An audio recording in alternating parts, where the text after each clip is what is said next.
Gênesis capítulo de número 15,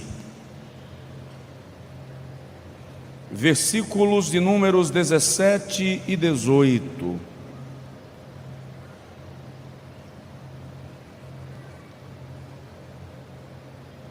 Diz assim: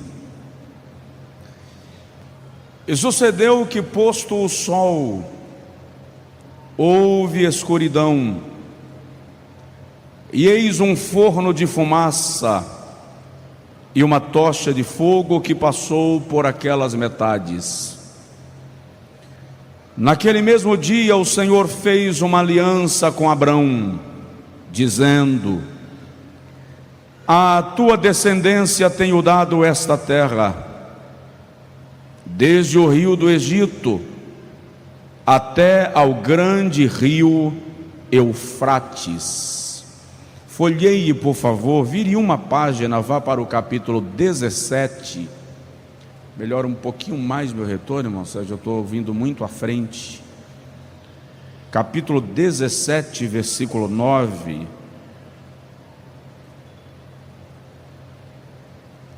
Disse mais Deus a Abraão, preste atenção, volte para o capítulo 15, por favor, versículo de número 18. Como é o nome dele no versículo 18? Abrão. Abrão, no versículo 18 do capítulo 15 ele é Abrão. No capítulo 17, versículo 9, ele é quem? Abraão. Disse mais o Senhor a Abraão: Tu, porém, guardarás a minha aliança, tu e a tua descendência depois de ti, nas suas gerações. Diga amém. Coloque assim a mão no peito. Tá bom, tá tranquilo, irmão Sérgio, ficou bom. Coloque a mão no peito e diga comigo: Senhor, fala comigo por tua bondade. Amém. Podem sentar os que se puseram de pé. Alguns irmãos ainda estão chegando. Existem dois momentos muito difíceis para um pregador no dia que ele vai pregar. Um é quando ele não tem nenhuma mensagem, nenhuma inspiração, nada que ele possa compartilhar com a igreja naquela noite. É muito ruim. O outro é quando você consegue pegar todos os seus cadernos e esboços e você tem à frente pelo menos uns 3, 4 mil esboços e nenhum serve.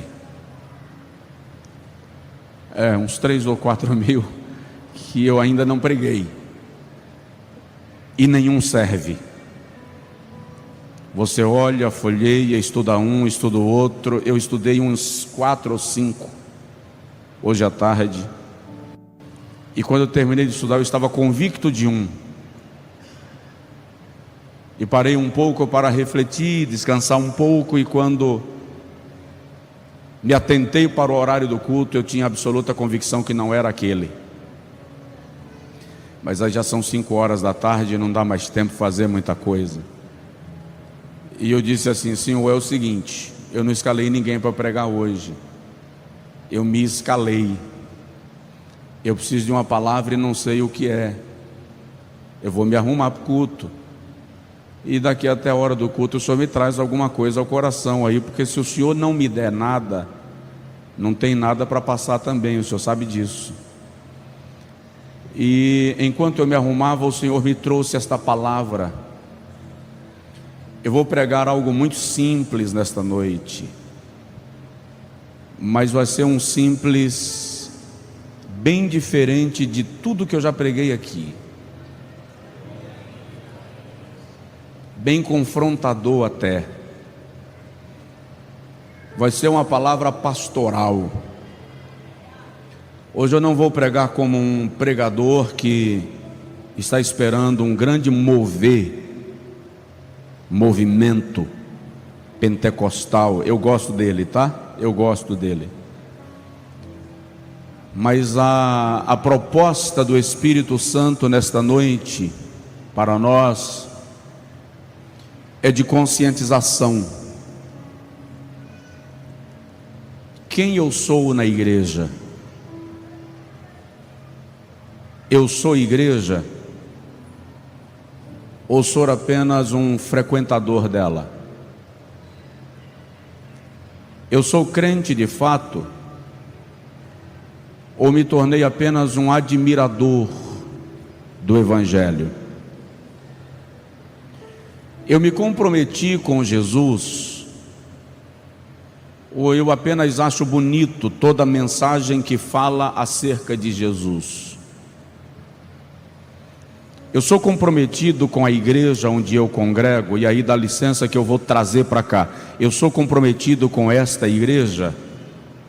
Ou eu só gosto do louvor, da pregação, e eu venho aqui aos domingos, mas eu não tenho compromisso com ela?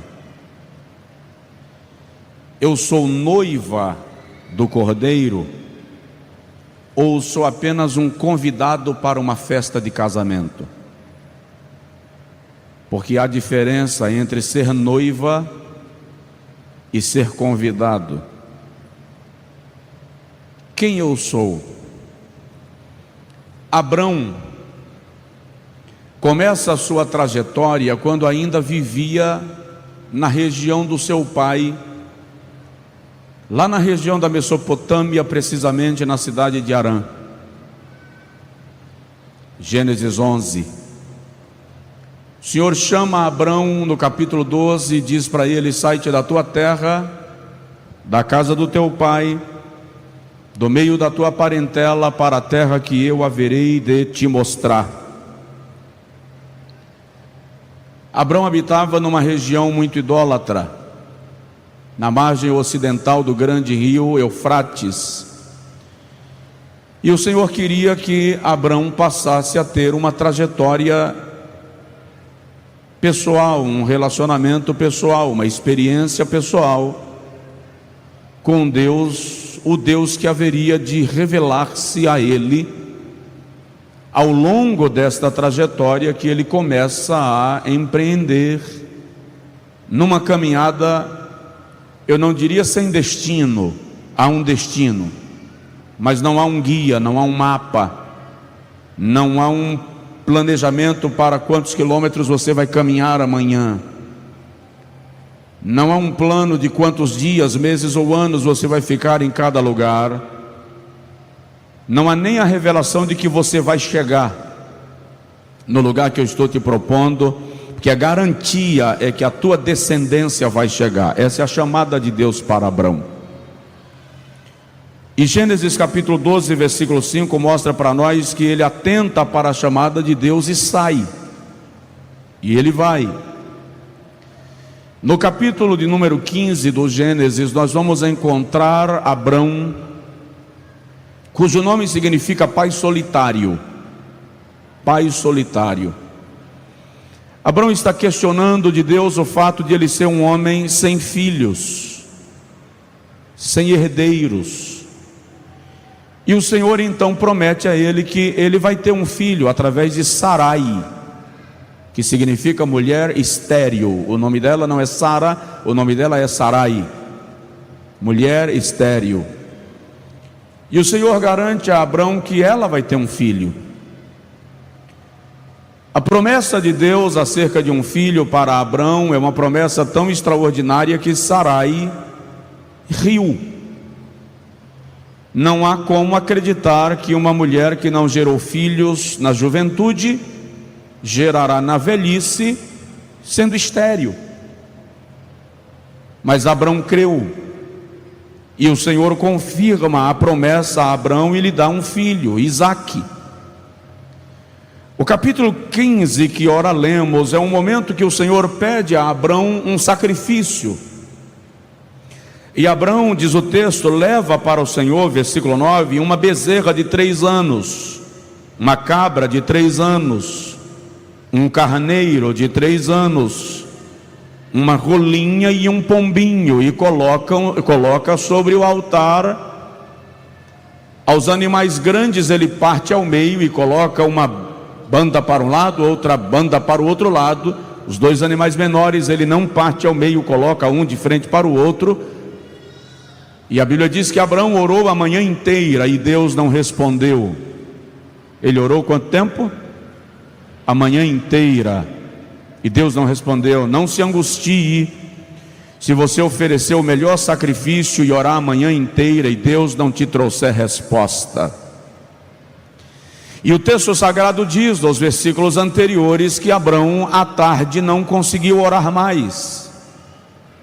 À tarde Abraão apenas enxotava aves de rapina, os falcões, os urubus, as águias, estavam sobrevoando o altar de Abraão, tentando roubar o seu sacrifício. Então presta atenção que é incrível.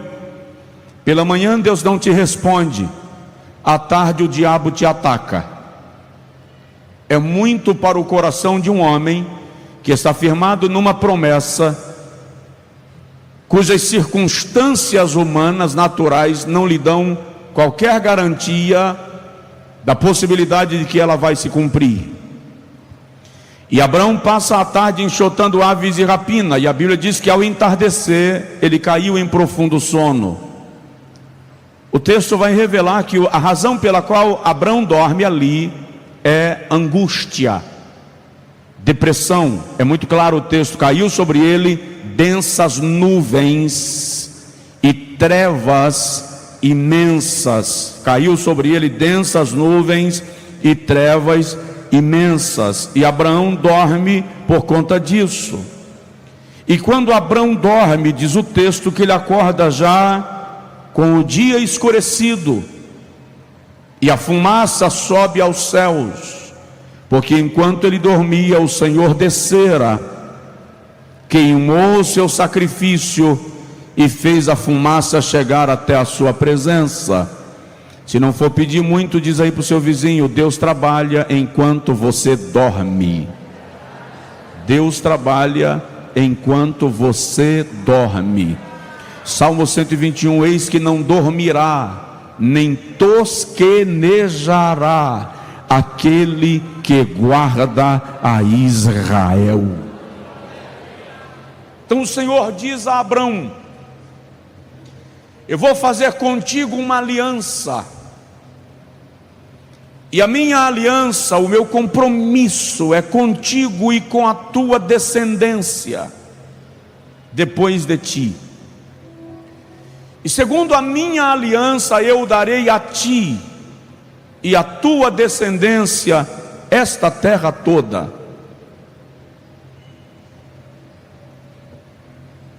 Olha para o norte, para o sul, para o leste e para o oeste, porque toda a terra que os teus olhos alcançam, eu a darei a ti. O Senhor está fazendo uma aliança com o seu servo, porque Deus é Deus de alianças. O Senhor leva essa aliança com Abraão tão a sério, que 430 anos depois, Êxodo 2, 23 e 24, quando os filhos de Israel estão gemendo debaixo da escravidão do faraó, o texto sagrado diz que o seu gemido chegou à presença do Senhor, e o Senhor desceu para livrá-los, porque lembrou-se da aliança que havia feito com Abraão. Então o Senhor levou a aliança muito a sério. Ele vem livrar os hebreus da escravidão, porque lembrou-se da aliança que havia feito com o seu servo Abraão. Para um oriental, essa questão do pacto, da palavra dada, é muito séria. E o pacto que Deus faz com Abraão é um pacto de sangue. Sacrifica, oferece um sacrifício, derrama o sangue do animal sobre o altar, e eu faço contigo a minha aliança. Se você ler um pouco sobre cultura judaica e oriental, você vai perceber que uma aliança de sangue para um oriental tem mais valor do que um contrato assinado em cartório. Um contrato assinado em cartório pode ser revisto, destratado. Uma aliança de sangue é irrevogável. Por isso que Deus não quebra a sua aliança com Israel, porque a sua aliança feita com Abrão ou Abraão é uma aliança irrevogável, e o Senhor não revoga o seu pacto e a sua aliança. Aliás, bom lembrar, quando Jesus fala da aliança que Ele estabelece com a igreja, Ele diz: esta é a nova aliança no meu sangue. Então é uma aliança de sangue, é uma aliança irrevogável. Diga comigo: a aliança que eu tenho. Ah, não, fala sério, fala de novo. A aliança que eu tenho com Jesus é irrevogável. Dá uma olhadinha no seu vizinho e fala com ele assim: está proibido de voltar para o mundo.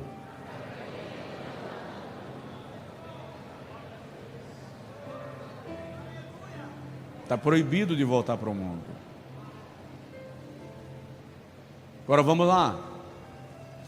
Toda aliança, todo pacto, todo contrato é regido por artigos, incisos, capítulos, cláusulas. Quais são as cláusulas de uma aliança com Deus? É isso que eu quero trazer para você nesta noite. Quais são os critérios de uma aliança com Deus? O que Ele exige de mim? Porque temos uma aliança com Deus, cobramos dEle bênçãos, e Ele nos prometeu as bênçãos.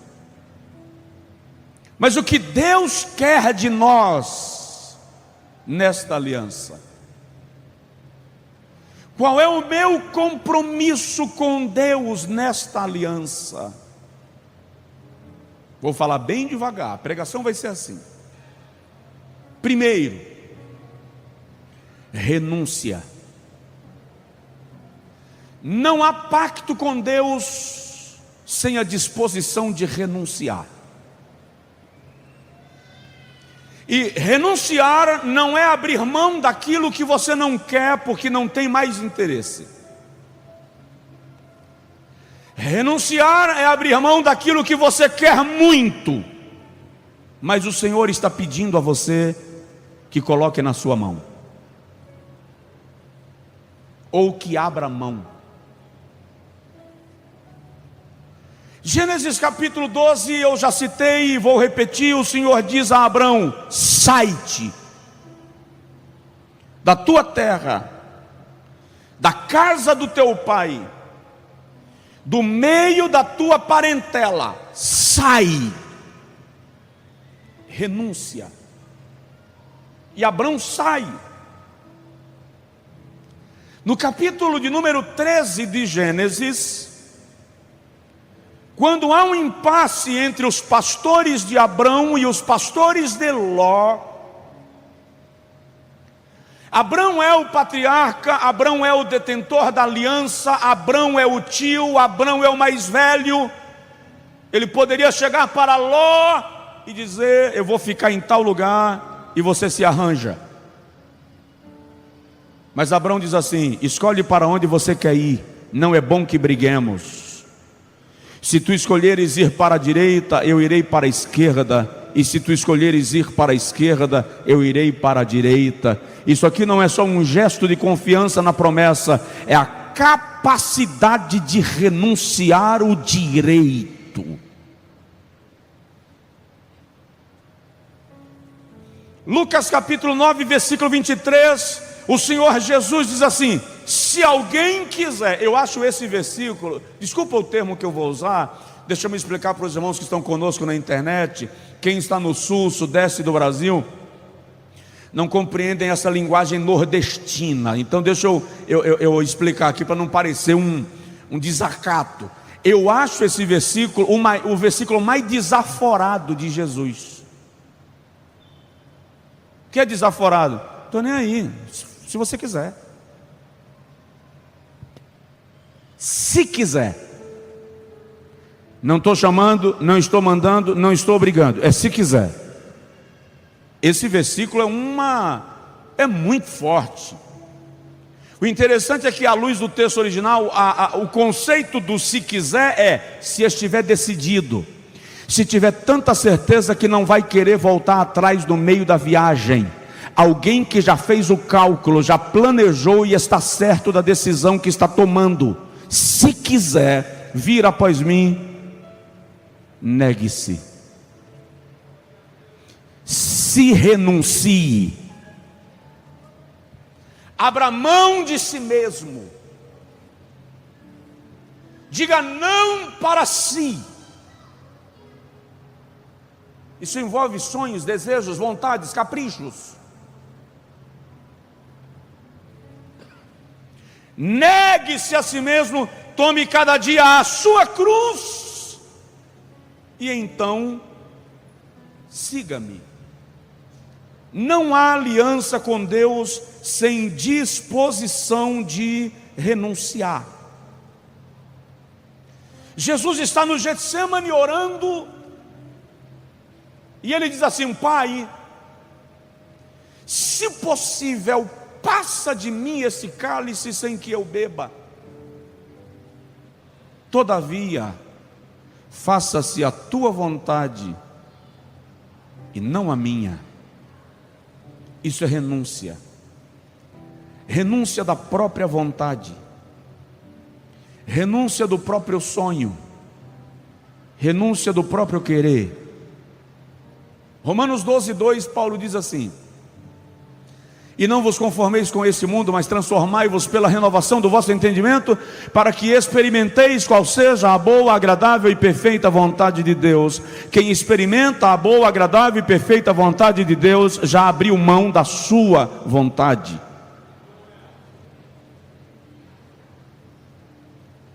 A pergunta é: eu renunciei o mundo? Ou eu estou tentando fazer uma sociedade entre Deus e o diabo, entre a igreja e o mundo, entre a vida cristã e a vida mundana? Ou eu estou andando com um pé de um lado e um pé do outro? Eu renunciei.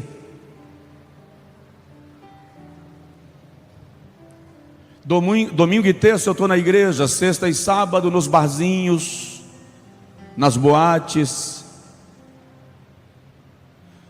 nos aniversários de formaturas, bebendo e fumando socialmente.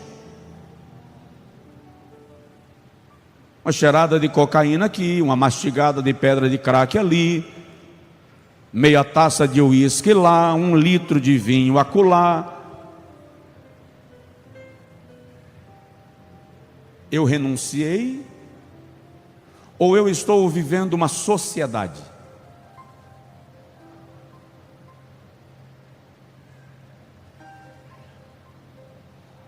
O que eu faço nas minhas horas vagas da fé?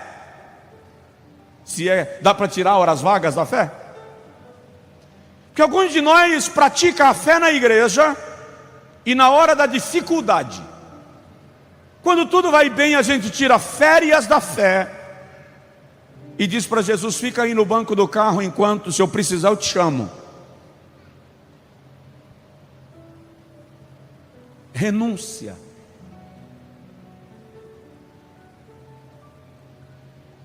É preciso entender que o compromisso com Deus exigirá de mim a disposição de me comportar como alguém que está comprometido com Ele. E aí eu lembro agora de um rapaz na Bíblia, de quem o escritor não quis dar, ou para quem o escritor não quis dar nome, só o chama de o filho pródigo. E a volta dele para casa é linda. Só que nós, eu não sei se isso é nosso, brasileiros, mas nós temos o hábito de ver a Bíblia sob o aspecto romântico. O lado romântico da Bíblia. Eu gosto mais daquela ideia mais cítrica, mais seca, a coisa dura, nua e crua, que é para entender o que realmente ela está me dizendo. Isso me desafia mais, me ofende mais, me magoa mais.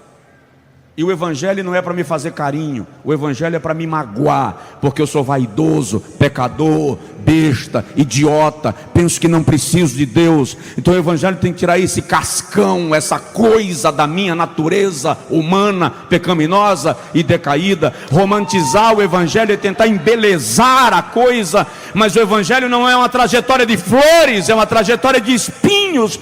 O evangelho não é lugar de conforto, é lugar de cruz.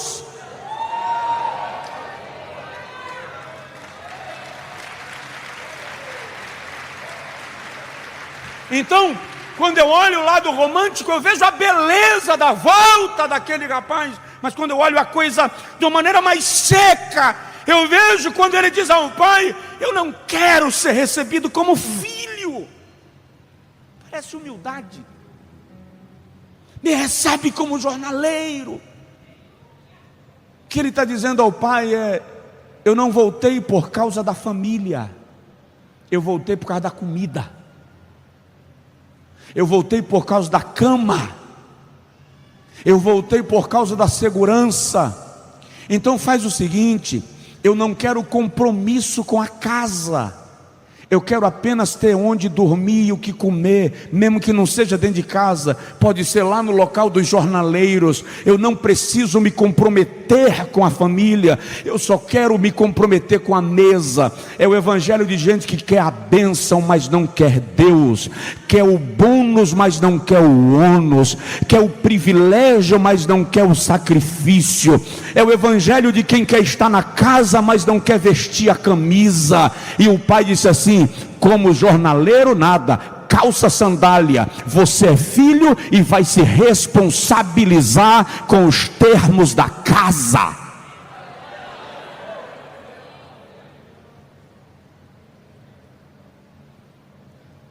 Por isso que eu falei que eu ia pregar uma mensagem diferente, muito sem graça, para ser uma mensagem de domingo, por sinal, diga-se de passagem.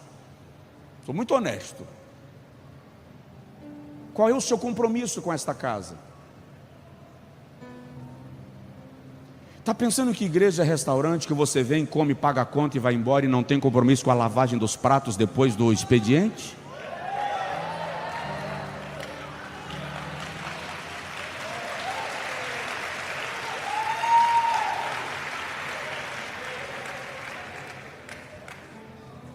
Igreja não é clube social. Igreja não é parque para passeio. Chazinho é bom, cafezinho é bom, encontros sociais são bons, mas não denotam compromisso. Porque eu tomei um cafezinho essa semana numa cafeteria linda que abriram em Feira de Santana, mas não tenho compromisso com ela. Terminou, eu paguei a conta e fui embora. Igreja não. Igreja é corpo, igreja é família. Você tem compromisso com o corpo e tem compromisso com a família. Você tem tanto compromisso com o corpo que ontem você foi no salão e ajeitou a cabeleira, arrumou as unhas, tomou banho hoje antes de sair, usou um perfume, tomou uns minutos na frente do espelho, porque você tem compromisso com o corpo. Igreja é corpo, não cadáver. Você precisa se envolver com o corpo, porque quem não se envolve com o corpo não é do corpo. Não reclame depois se você adoece e o organismo não libera células para te curar, porque quem não é do corpo não tem direito a células para gerar cura.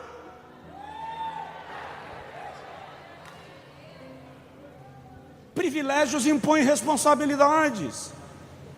Segunda cláusula de um compromisso com Deus. Aliás, ainda na primeira, você não é membro aqui, ok? Você é membro de outra igreja. Seu pastor sabe que você existe? Ou você frequenta a igreja só dia de domingo, mas não tem compromisso com ela? Você faz parte da célula, mas não vai lá na igreja se submeter à liderança do seu pastor.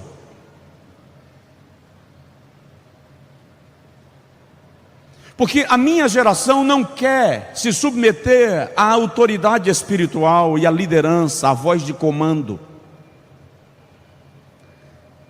Aí fica essa coisa badernada que está acontecendo no contexto religioso evangélico, porque nós não aprendemos que somos membros de uma família.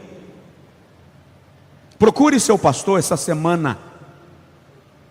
Diz para ele: pastor, fui apanhar na igreja dos outros. E o pastor lá mandou eu tomar jeito na minha vida e lhe procurar para me comprometer com a igreja. Se envolva com a igreja onde você congrega. Se comprometa com ela. Renuncie esta vida de crente light, de cristão nominal, de passeador de templos. Igreja não é churrascaria, não vive de rodízio. Se estabeleça num lugar, sirva a Deus no lugar. Eu não estou dizendo que você não pode visitar igrejas, pode, deve, mas se comprometa com a casa onde você come, onde você dorme e onde liderança espiritual está sendo liberada sobre a sua vida.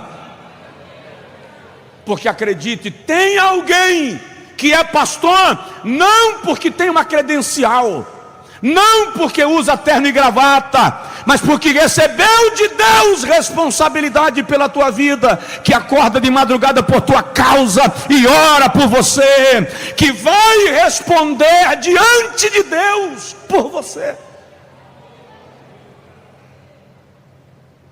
Primeira cláusula. Segunda, exclusividade. Não há aliança. Melhor aqui, irmão Sérgio. Não há aliança sem exclusividade. Ei, Deus não faz aliança com gente que aliança com Ele de uma mão e com o mundo na outra. Exclusividade. Vamos lá. Eu não vou demorar, tá? Mas vamos lá. Gênesis 17:1. O Senhor diz a Abrão assim: eu sou o Deus Todo-Poderoso, anda na minha presença e ser perfeito. Êxodo 20, versículo 3, o Senhor diz assim: não terás outros deuses diante de mim. Não terás outros deuses diante de mim. Josué 24:15 diz assim: escolhei hoje a quem quereis servir, se ao Deus dos amorreus em cuja terra habitais, ou se ao Deus dos vossos pais que vos tirou da terra do Egito. Aí Josué diz assim: porque eu já tomei uma decisão, eu e a minha casa serviremos ao Senhor. Tem gente pensando que Deus se submete à ideia do evangelho na qual, desculpa, lá vai a expressão, eu sou noiva e prostituta, eu sou igreja e mundo, eu vou caminhar para o inferno até o último cruzamento. No último cruzamento aí eu pego a plaquinha que aponta para o céu.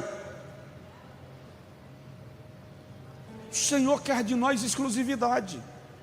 Mateus 6:24, Jesus diz assim: ninguém pode servir a dois senhores, porque servindo a um, aborrecerá ao outro.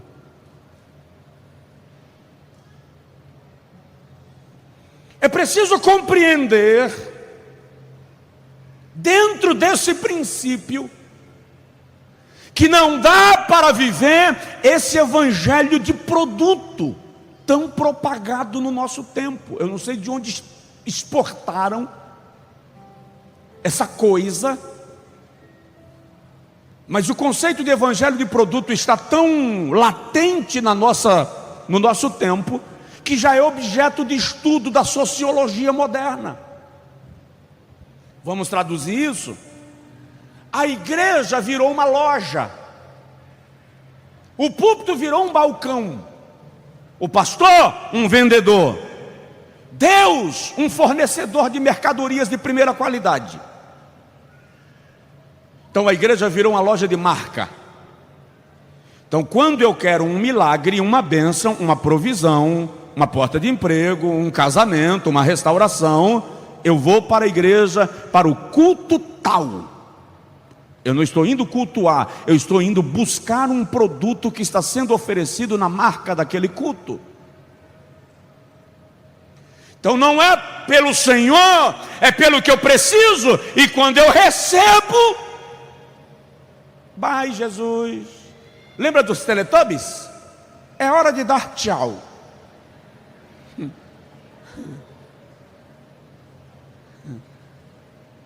Não há. Deus não é exclusivo na minha vida.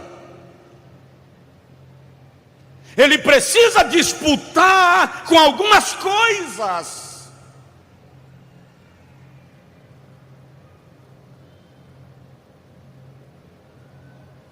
Aí vem o cristão que frequenta a igreja todos os dias, não por Jesus, não pelo Evangelho, mas porque ele está precisando de algo especial de Deus. E sabe o que é interessante? Que eu acho mais extraordinário nisso? Eu vou dar um exemplo bíblico. Jesus curou 10 leprosos, numa levada só. Um voltou para agradecer. Ele fez assim: a tua fé te salvou.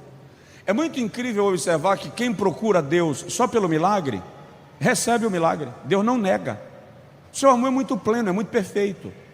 Mas quem deixa de procurá-lo só pelo milagre e passa a segui-lo, ouve essa expressão eterna: a tua fé te salvou. A Bíblia termina o relato do milagre de Bartimeu dizendo: e seguia a Jesus pelo caminho. Ele não foi curado da cegueira e foi embora. Ele ficou seguindo a Jesus. Exclusividade. Chega desse padrão de igreja em que as pessoas não têm compromisso com Deus e o Evangelho. Pode frequentar, não está impedido. Pode frequentar. Mas se você é crente, se você é cristão de fato, e se você é membro dessa igreja, veste a camisa, se compromete, faz uma aliança, se envolva, trabalhe, veja o que precisa ser feito, larga a mão de ser bobo e dizer que vai mudar de igreja porque alguém magoou o seu sentimentozinho. Para de dengo, você cresceu, você é adulto, você é servo de Deus. Na vida cristã tem tribulação, e o pior é que às vezes a tribulação é aquela pessoa que você esperou que fosse bênção. O pior é que às vezes quem quer te jogar na sepultura é quem você esperou que ia te tirar do buraco. Mas presta atenção, nós somos uma família, mas quem nos salvou não foi o vizinho chato que sentou do meu lado. Quem me salvou foi Jesus de Nazaré, que me comprou com sangue na cruz do Calvário.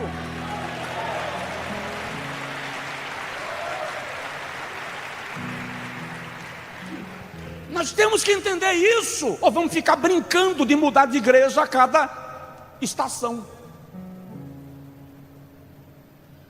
Ou vou abandonar a fé porque me decepcionei com um escândalo religioso. Seu compromisso é com quem? Ei, torcedores do Flamengo, levanta a mão, por favor. Torcedores do Flamengo, pode levantar sem medo? Pode levantar. Temos um aí. Quero lhe dar uma camisa do Vasco de presente, você veste? Torcedores do São Paulo, levanta a mão aí, que eu quero orar por você agora. Vou lhe dar uma camisa do Corinthians, você veste? Não sou torcedor de time nenhum. Para mim, muda nada. Mas eu tenho em casa um torcedor do São Paulo. E essa semana ele chegou perto da pequena recém-nascida e disse assim: Catalina vai torcer para o São Paulo. Eu falei: vai não. Catalina vai torcer para o Corinthians, né, papai? Ele ficou tenso. Mas era um momento de brincadeira, descontração, tudo legal. Mas me serve de exemplo agora. Por quê? Um torcedor do São Paulo não veste uma camisa do Palmeiras, do Corinthians, nem com trem. Torcedor do Flamengo já rejeitou ali o presente da camisa do Vasco, não quer. Por que que você faz do seu time uma exclusividade? Você faz da marca da porcaria do seu sapato uma exclusividade, a marca do carro que você dirige uma exclusividade, a marca do restaurante que você frequenta uma exclusividade. Porque Jesus não é exclusividade na sua vida.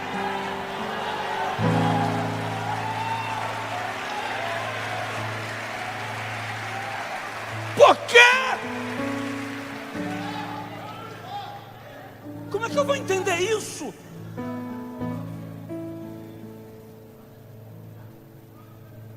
Você valoriza mais o time de futebol. Eu não estou atingindo os irmãos que se levantaram. Isso foi só uma ilustração, por favor. A gente valoriza mais o time de futebol, a marca do tênis, a marca do carro, o bairro que a gente mora, a roupa que a gente usa, o restaurante que a gente frequenta, a gasolina que a gente abastece o carro. Você valoriza mais até o cigarro que você fuma, porque você só fuma aquela marca.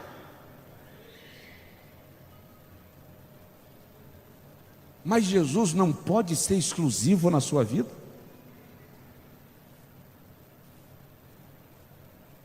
Me diz se isso está certo.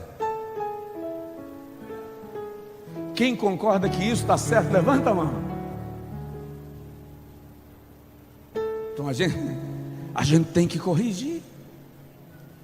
Uma aliança com Deus exige exclusividade.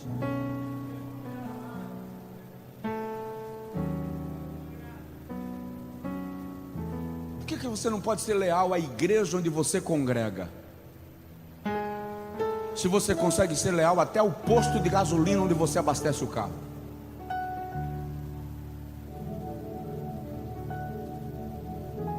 Você consegue ser leal ao seu cabeleireiro.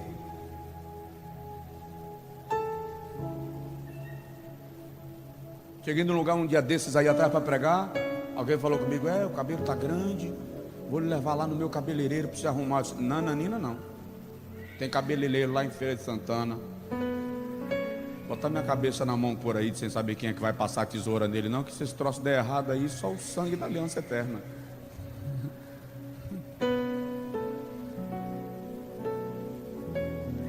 Então a gente consegue ser leal ao cabeleireiro, e a gente não consegue ser leal à igreja onde congregamos. A gente consegue ser leal ao partido político, ao prefeito, ao vereador, ao governador. Eu sou leal, a minha família desde sempre vota em A, e você consegue manter lealdade.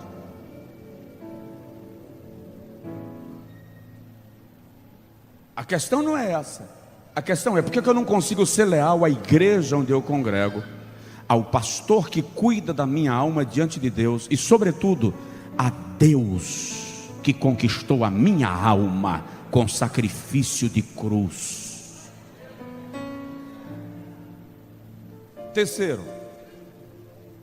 Terceira marca, terceira cláusula de um compromisso com Deus: mudança de caráter. Não há aliança sem transformação de caráter. Gênesis 17, versículo 2 a 5, o nome do patriarca é Abrão, pai solitário.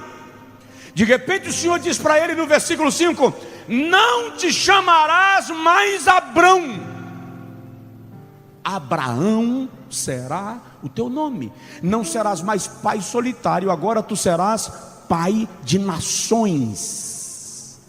Isso é mudança de essência. Na cultura judaica, o nome revela o caráter, o nome revela a história, o nome revela a essência do indivíduo. Mudança de caráter. E é interessante que lá no versículo 15 do capítulo 17 de Gênesis, olha só, veja só, Deus não mudou apenas Abrão, Deus mudou Sara. Tu não chamarás mais a tua mulher de Sarai, mulher estéril. Ela será chamada Sara, mãe de multidões. Mudança de essência. Se eu tenho uma aliança com Deus, Ele precisa ter liberdade de tratar o meu caráter, o meu interior, a minha essência. É preciso que Ele tenha liberdade de trabalhar a minha história e alterá-la como Ele desejar. E presta atenção,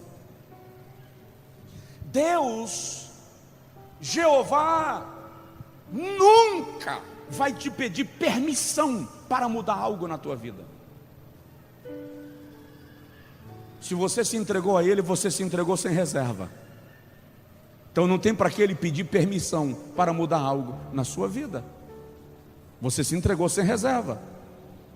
Tem um cântico que fez um sucesso muito grande, mas lamentavelmente as pessoas cantam muitas vezes, não é regra, mas muitas vezes, porque a letra está na boca de todo mundo e não porque compreendeu a mensagem.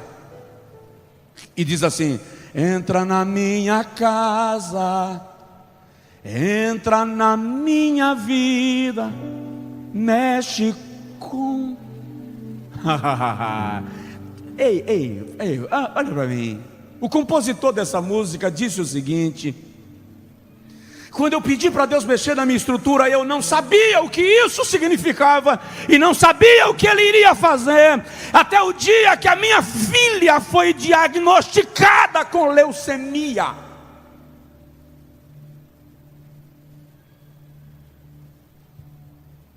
Sabes o que significa mexer na estrutura de um prédio? Nós não estamos falando de reformar fachada, nós não estamos falando de pintar e mudar a cor da tinta, nós estamos falando de mexer no alicerce, nas colunas de sustentação. Nós estamos falando de mexer nas bases.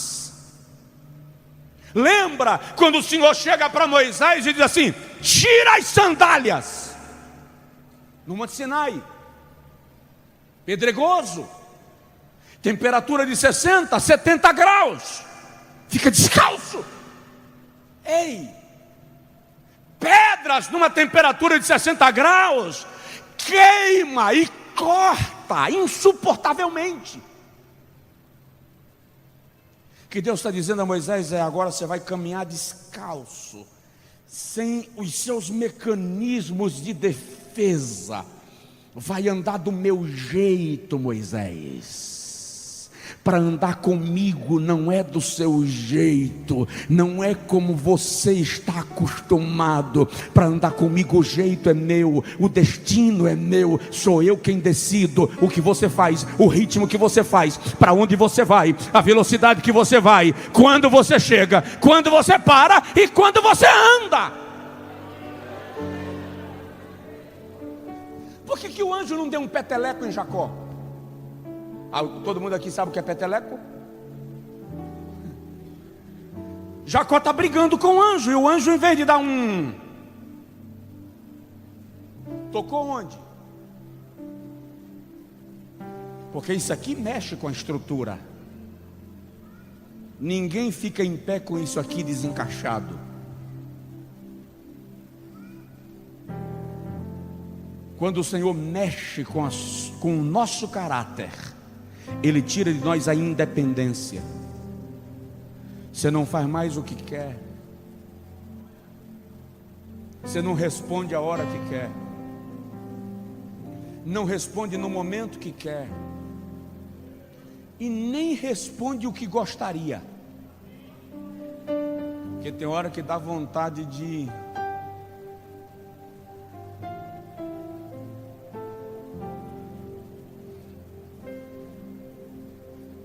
Mas uma aliança com Deus vai mexer com o nosso caráter.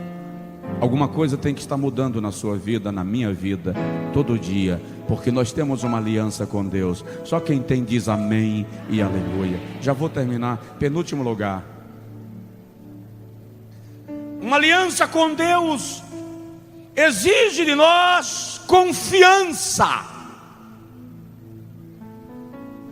Você não fecha um contrato com alguém em quem você não confia. Então não dá para dizer que tem aliança com Deus e não confiar nele. O Senhor chega para Abrão, 75 anos. 75 ele tinha? Quando o anjo aparece e diz: você vai ter um filho. Sara tem 65 e é estéril.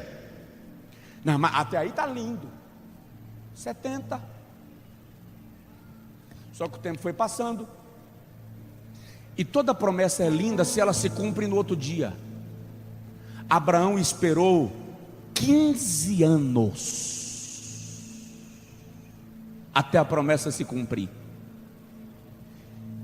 E nesses 15 anos, Sara, que tinha 65, virou 80.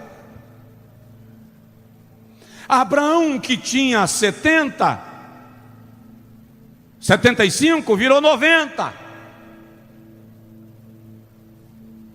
Paulo descreve a situação de Abraão de uma maneira bem discreta. Ele não podia ser mais discreto. Ele diz assim: Abraão já estava com os membros do corpo amortecidos. Dormiu. Hibernou. Acabou.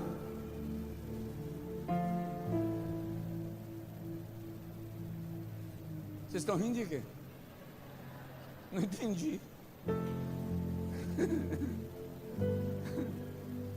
Mas o texto de Gênesis, capítulo 15, versículo 6, diz que ainda assim ele creu. E a Bíblia Sagrada diz que quando ele creu, isso lhe foi imputado como justiça. Ei, Abraão não foi chamado amigo de Deus quando ofereceu Isaque no sacrifício. Tiago 2,23 diz que Abraão foi chamado amigo de Deus quando ele percebeu que o tempo passou, a promessa não se cumpriu, ele envelheceu, os membros do seu corpo pararam de funcionar, mas ele continuou crendo. Ou seja, as circunstâncias mudaram, mas o meu Deus não muda, eu creio. Quando Jeová viu isso, Jeová diz assim: Abraão, mão de amigo, vamos fazer amizade, porque você confia em mim em qualquer circunstância. Então, como é que anda a nossa confiança em Deus? Você só confia em Deus quando o culto é fervoroso e Deus levanta um profeta para falar com você? Você só confia em Deus quando aquilo que você planejou está acontecendo exatamente no formato que você planejou, e quando tudo dá errado e muda de direção, aí você não confia mais? E Deus é menino? E Deus é o tipo que não pode cumprir o que disse só porque as circunstâncias ao redor de você mudaram? Abraão viu tudo mudar, viu a promessa demorar a se cumprir, viu os seus membros do corpo amortecerem, e ainda assim creu.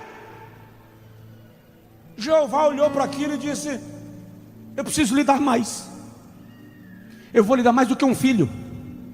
Eu vou lhe dar a minha amizade. Você é meu amigo.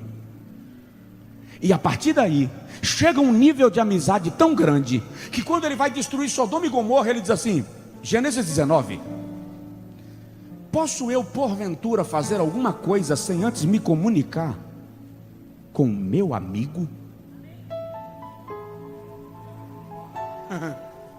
Me diz qual foi o milagre que Abraão operou? Quantos paralíticos andou porque Abraão orou? Me diz qual foi a pregação que Abraão fez que você acha linda na Bíblia? Encontra um culto que Abraão dirigiu e que defunto levantou, mudo falou e gente foi batizada com o Espírito Santo? Nenhum! Então o segredo não está na pregação, o segredo está no relacionamento que ele tem com Deus.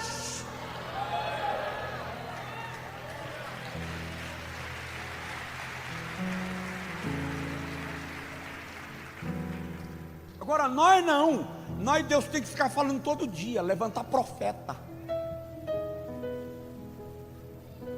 Jeová disse, vai. Quando o trem dá errado, você diz assim, foi Deus que mandou não, hora de vazar. Que é isso? Jeová diz assim, vou te dar.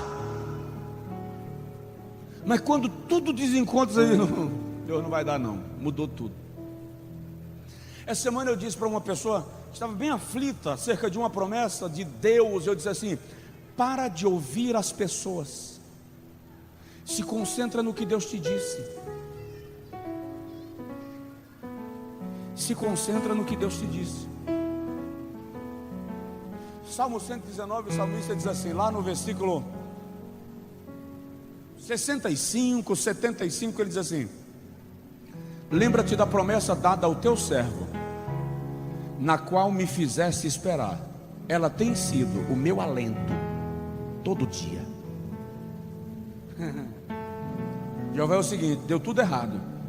Eu só fiquei aqui porque o Senhor me fez uma promessa, e eu estou me alimentando nessa promessa diariamente. É isso aí, confiança. Vou terminar e vamos orar. Como está a sua confiança em Deus?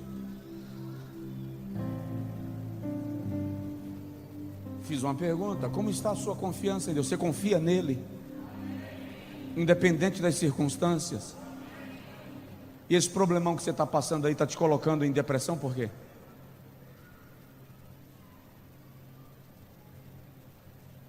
Esse problemão que você está passando está lhe dando picos de ansiedade, por quê?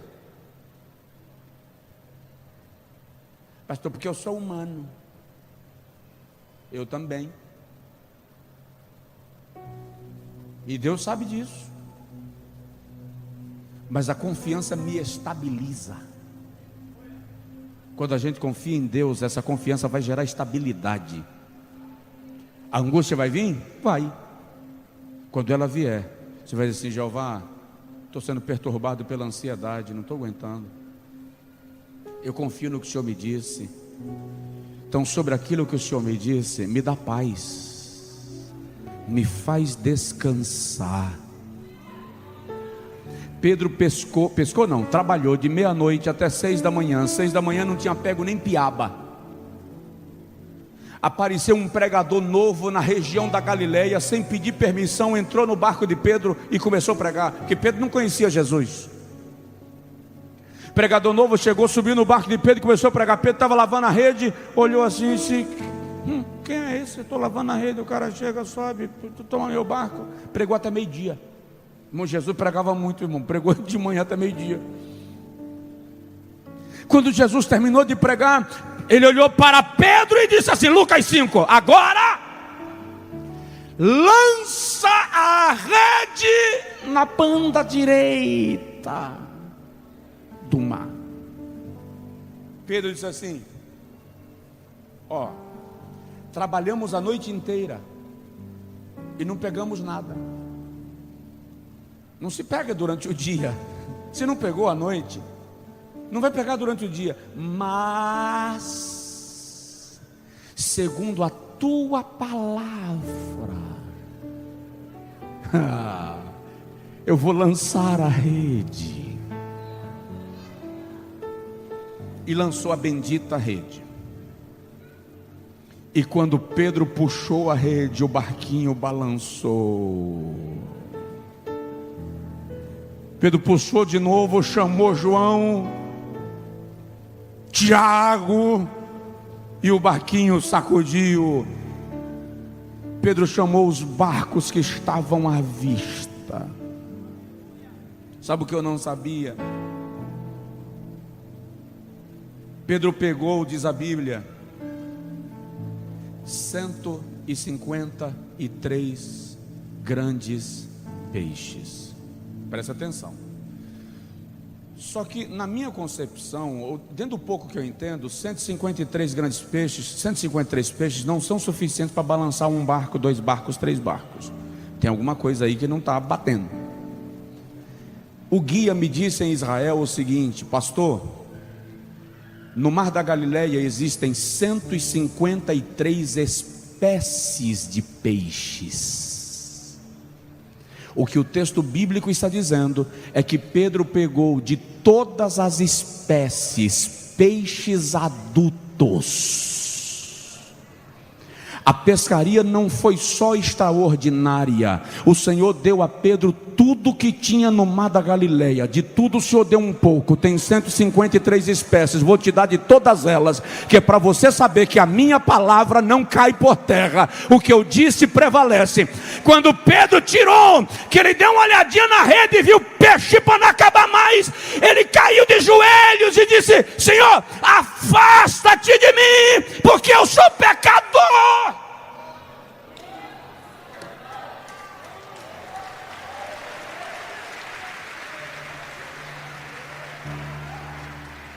Confiança. Termino. Quinta cláusula de um compromisso com Deus: entrega. Vou repetir: entrega. Se você tem uma aliança com Deus, Ele vai pedir de você a sua entrega. Abraão, Gênesis 22, sabe Isaac, teu único filho, a quem tu amas, filho da tua coxa?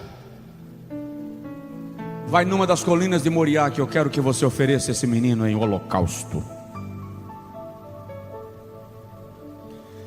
Abraão levantou de madrugada bem cedo, rachou a lenha. Por que rachou? Porque não mandou os empregados. A Bíblia diz que ele tinha muita gente a seu serviço. Por que ele não rachou a lenha? Porque se a oferta é minha, o sacrifício é meu, então eu faço tudo. Rachou a lenha, chamou Isaac e caminhou para Moriá. A decisão de Abraão de oferecer Isaac é tão definida e clara na Bíblia, que quando o escritor da Epístola aos Hebreus narra o episódio em Hebreus 11, ele diz assim: pela fé Abraão ofereceu.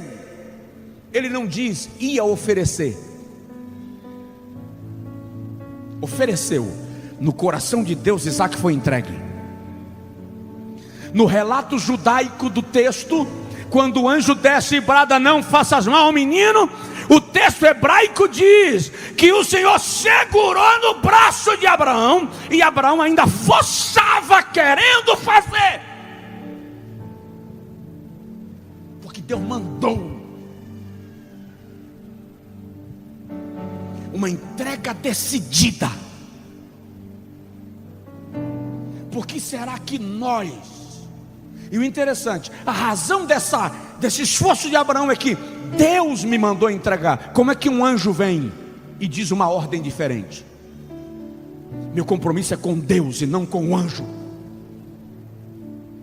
É por isso que Deus diz assim: não faças mal, menino, porque agora eu sei que temes a Deus. E Abraão está insistindo, e ele diz assim: e nem o teu próprio filho me negaste. antes. Deus está dizendo: sou eu mesmo que estou aqui te dando uma contra-ordem, porque só quem pode dar segunda ordem dentro de uma ordem que Deus deu é Ele mesmo.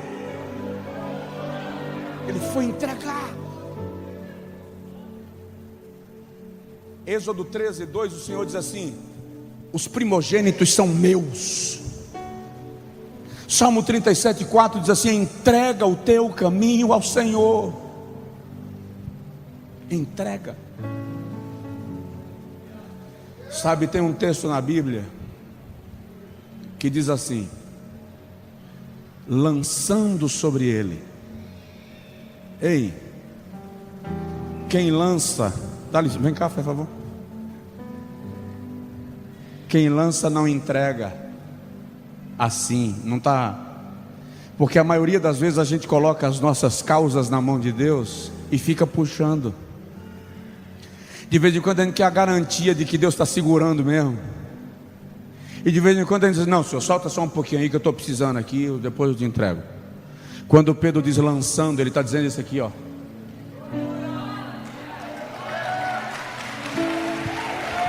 Obrigado. Pedro está dizendo: abre mão, joga, para de ficar segurando aquilo que você quer que Deus tome pé. Se desprenda, desgruda, deixa Ele tomar conta do negócio, sai de cena. Fica de pé, por favor.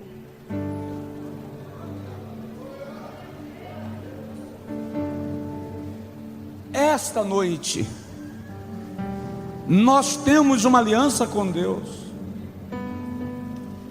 e o que nós vamos fazer é uma entrega. E eu só posso fazer a oração de entrega por mim. Eu não posso fazer por você. A oração de entrega que você faz por você é sua. Então agora você tem alguns minutinhos para se colocar diante de Deus em pé, de joelho, sentado, com a mão no peito, com a mão levantada, como você desejar, e dizer para o Senhor: eu estou entregando. E eu não estou entregando pela metade, eu não quero ficar com a pontinha.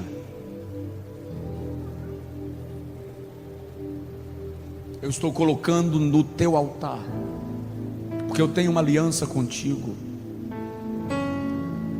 Eis aqui o meu Isaque, eis-me aqui. Aleluia. Confirme sua aliança com o Senhor, reitere.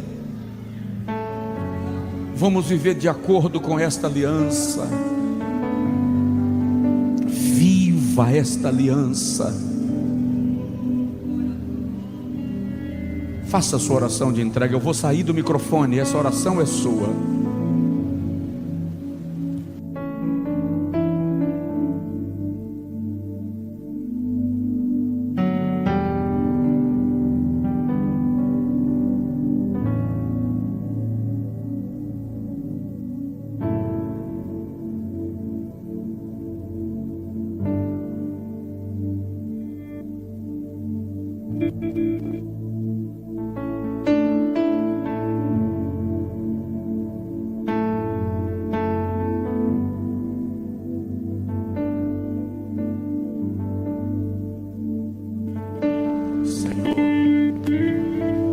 O altar é para ti.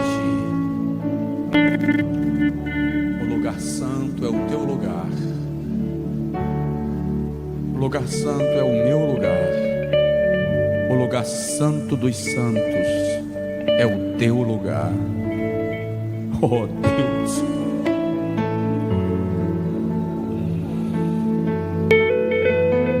nós entramos na tua presença esta noite. Tua palavra nos provoca. Tem pessoas aqui na nave, tem pessoas em casa acompanhando pela internet. Nós temos um pacto contigo, Senhor.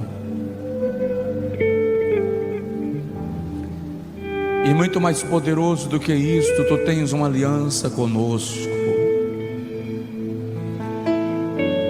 Ó Deus, entra em nós, vai no mais profundo do nosso ser,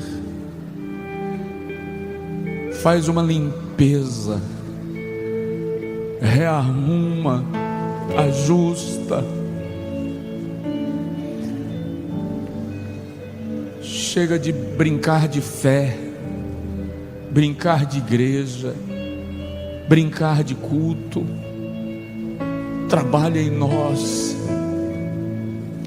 Senhor, esse caráter deformado que muitas vezes mantemos funcionando em nós, em nome de Jesus, atua e muda.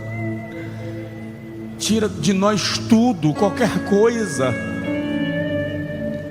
que contraria a aliança que o Senhor firmou conosco. Ó Senhor, muda, nos centraliza na Tua vontade, Senhor.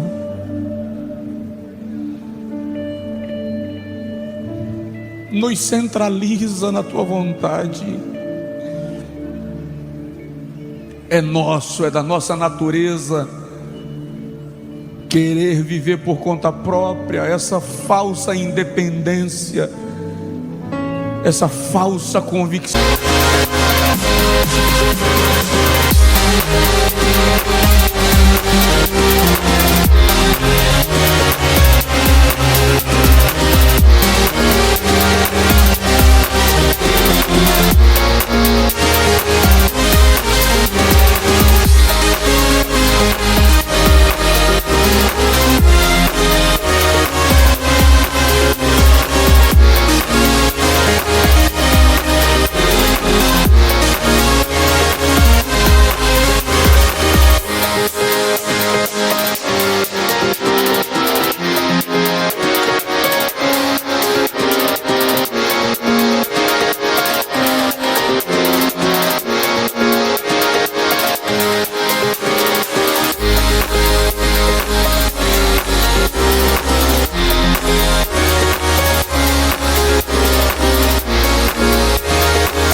De que estamos certos, mas Senhor, Tu nos conheces, Tu nos sondas, Tu conheces o nosso sentar, Tu conheces o nosso levantar, esse louvor, Tu conheces o nosso agir, Tu conheces os nossos pensamentos.